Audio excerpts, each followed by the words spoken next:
It was late in the humid autumn of 2026, and the landscape of the WWE had settled into a rhythm that felt dangerously close to complacency. The main event of the evening, a championship unification match that had been billed as the bout of the century, was dragging into its 20th minute. The crowd in the sold-out arena was restless, their energy dissipating into a low, buzzing murmur of polite disinterest rather than the raucous thunder the company had hoped for. You could feel the stagnation in the air, a heavy, suffocating sense that we had seen all of this before. The champion stood in the center of the ring, catching her breath, looking out into the sea of faces with a mixture of arrogance and confusion, wondering why the reaction wasn't deafening. The commentary team was doing their best to sell the drama, their voices straining to inject urgency where there was none, filling the dead air with statistics and hyperbolic praise that felt hollow against the backdrop of a disengaged audience. Then, the anomaly occurred. It wasn't a sudden explosion of pyro or a blackout that signals a standard surprise return. It was something far more unsettling. The giant LED boards wrapping around the arena didn't go dark, they simply froze. The glitch was subtle at first, a stutter in the graphics, a momentary desaturation of color that turned the vibrant reds and golds of the production into a washed-out gray. The audio feed cracked, a high-pitched whine that cut through the commentary headsets and bled into the arena PA system, causing fans in the front row to cover their ears. It felt like a technical failure, a mistake that pulled everyone out of the suspension of disbelief. Security guards looked at each other nervously near the barricades, and the referee in the ring paused, speaking into his earpiece with a look of genuine concern. The uneasiness rippled through the crowd, transforming their boredom into a strange collective anxiety. This wasn't part of the show. This felt like the machine breaking down. The air grew thin, the artificial lights flickered with a harsh stroboscopic intensity, and for a terrifying moment, the silence that fell over the stadium was absolute. It was the sound of 20,000 people holding their breath, waiting for a signal that everything was okay, unaware that the atmosphere had shifted because a storm had just walked into the building. The ghost from Dublin. The silence was broken not by music, but by the rhythmic heavy thud of boots on the metal ramp, a sound usually drowned out by entrance themes, now amplified in the eerie quiet. There was no Celtic jig, no steam cannons, no polished video package announcing the man. There was just a figure emerging from the shadows of the gorilla position, silhouette stark against the glitching gray screens. She moved with a slow, predatory gait that was unrecognizable from the high-energy strut of years past. This version of Becky Lynch looked like she had walked out of a storm, her hair wilder, her gear stripped of the flashy superhero aesthetics, replaced by darker utilitarian fabric that looked more like street-fighting attire than wrestling gear. She didn't play to the crowd. She didn't slap hands or pose on the ramp. She walked with her head down, eyes locked on the ring, radiating a cold, palpable intensity that froze the commentary team mid-sentence. The realization hit the crowd in a staggered wave, started as a confused murmur in the nosebleeds, few isolated shouts of recognition that quickly spread like a contagion until the entire arena gasped in unison. It wasn't a pop, it was a shockwave. People didn't cheer immediately. They stood up, hands over their mouths, eyes wide, processing the impossible reality of a ghost walking among them. Commentary stopped trying to sell the moment and simply reacted with human disbelief. You could hear the tremble in their voices, the genuine confusion as they questioned if this was authorized, if security should intervene. The camera work became shaky, less produced, zooming in on her face as she lifted her head. The look in her eyes wasn't the fiery passion of the underdog or the arrogance of the champion. It was a hollow, haunted determination. She looked like someone who had tried to stay away, who had tried to find peace in domestic life and legacy, but had been dragged back by an addiction she couldn't cure. The crowd's eventual roar was uneven, a mix of desperate adoration and fear. Because the woman walking down that ramp didn't look like she was there to save the division. She looked like she was there to dismantle it, piece by piece, starting with the terrified champion standing frozen in the ring. The unspoken violence. When she slid under the bottom rope, the atmosphere in the ring shifted from a sporting contest to something far more personal and dangerous. The referee instinctively backed away, sensing the volatility radiating from her. Lynch stood up slowly, her breathing controlled, her posture rigid. She didn't ask for a microphone.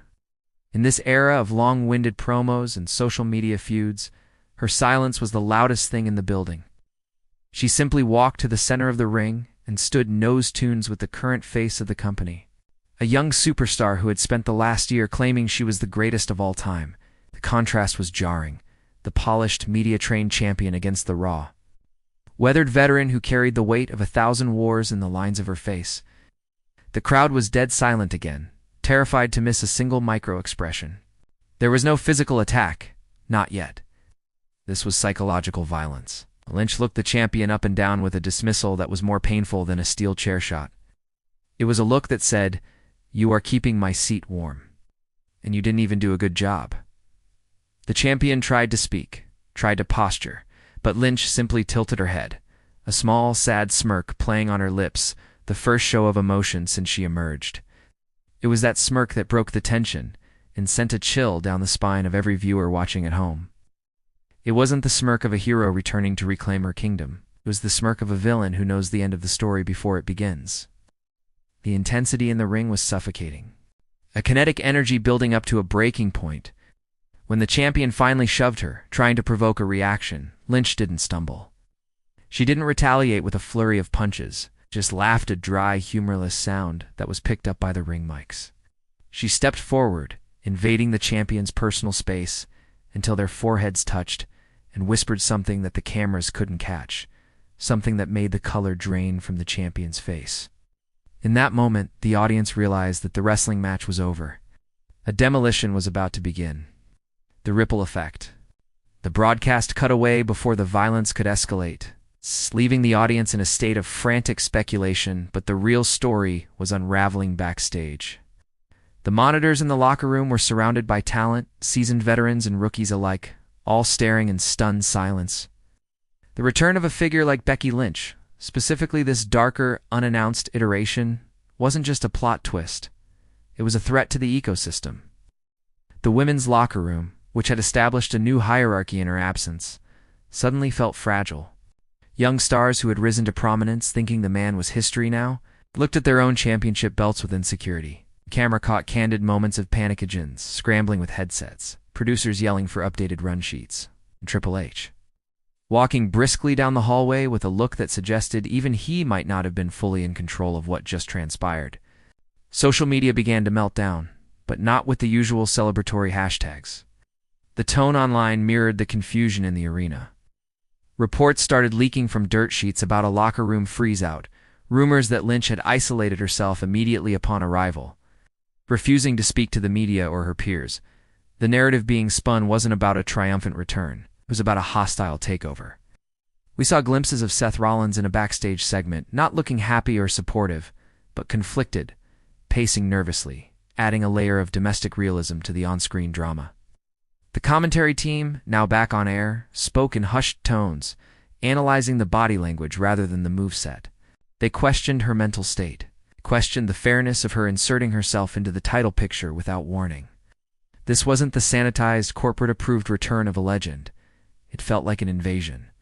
The joyous nostalgia usually associated with returns was replaced by a gritty, uncomfortable tension that suggested relationships were being fractured and that the friendly competition of the last few years was dead.